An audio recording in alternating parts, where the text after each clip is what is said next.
had long hair and a goatee, and if his eyes were pretty glazed, if he looked spaced out, would you buy his story?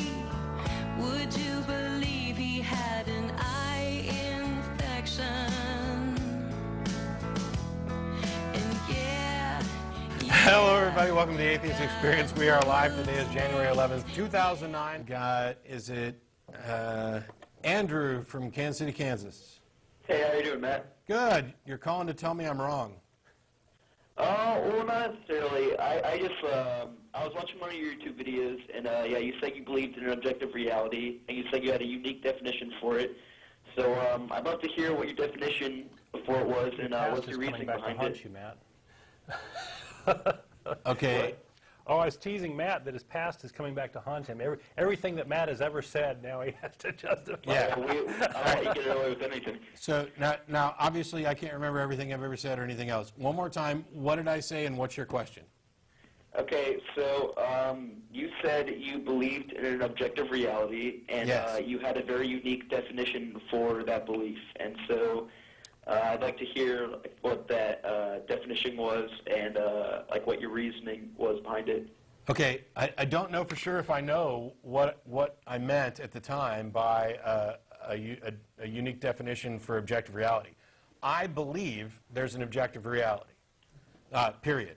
And I think that my definition would be pretty much of objective reality would be pretty much the same as anybody else's. I don't believe that it's anything that I can necessarily demonstrate or to any degree of absolute certainty, but it's what I believe to be true. There's only a couple of possibilities. I obviously exist in some sense, whether I exist in the reality that I'm experiencing and that you perceive me to be, if in fact you're there. This is kind of the problem of whether or not there are other minds, is what we're getting to. Because I could be the only mind and everything could be just fed to me as a figment of my imagination, the brain in a vat thing.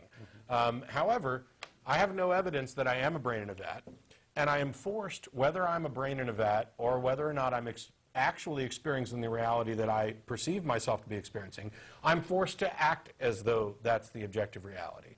I have no reason to go beyond this.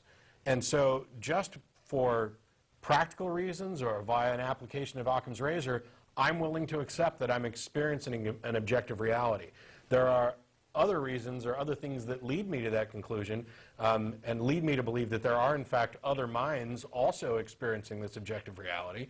And that relates to creativity and the ability of minds to come up with things that I hadn't, at least consciously, considered or thought of. But if you go with the other tact and you say we don't have an objective reality and everything that we see is sort of made up potentially or is subject to some other person's will, that's a giant rabbit hole, right? You can't conclude anything about the world or predict the future or anything, and so it's kind of an imploding black hole. Well, it's kind of along the lines of you then become the creator of everything that's ever been done you beautiful. live in your own fantasy world. And if that's not the case, if you are along the brain in a vat, there is some objective reality somewhere where you exist, even if it's the reality where you are the brain in a vat. I think that objective reality exists, and that's the reason why I accept it.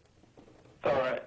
Well, that's basically what I probably believe in, but my whole I guess beef with objective reality is the whole absolute certainty thing. And I don't really know if you can believe in an objective reality without proof.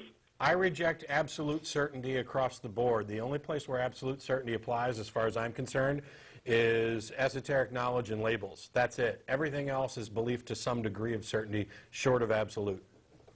Well, if you're going to call like a reality objective, don't you have to have absolute knowledge of that, or am I off? It is a certainty that somewhere there is a reality that is the or an objective reality. What I'm saying is that my belief that I am currently experiencing objective reality, that the reality that I'm experiencing is an accurate representation of the objective reality. That belief is something that I hold to a high degree of certainty, but not absolute certainty. All right. Well, yeah, I pretty much agree with you then. I was Okay. just like a little confused about like what your definition was. So Sure. thanks. No, thanks. Appreciate the call. And I'm glad we got it over relatively quickly before everybody fell asleep. Yeah, these topics can be kind of Yeah. heavy duty.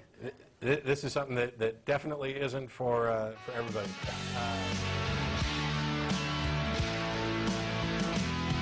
If God had long hair